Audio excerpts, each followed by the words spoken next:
North Star Alarm.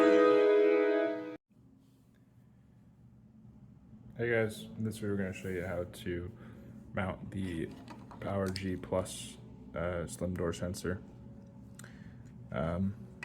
So first of all, what you'll want to make sure, regardless of where you mount it, is that these two lines line up. You can see that the new casing for the magnet is as long as the sensor in comparison to the last model, but if you look inside you see the magnet only takes up half the casing. I don't know why they did that, but they did. And so when you line it up, you gotta make sure that both these lines are now in the right spot. Once you know where you're gonna mount it, you'll take the two-sided tape and put it on the back of the sensor. I won't be doing that in this video just for the sake of simplicity.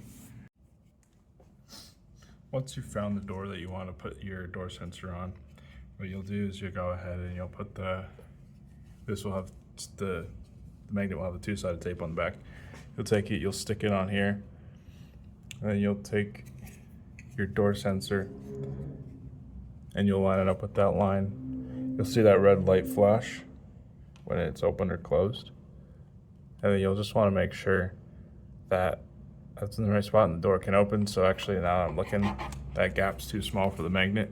So what we would need to do is put our magnet up here, put our door sensor like this, and we'd be good to go. And then you can just open and close a few times to make sure that there's clearance.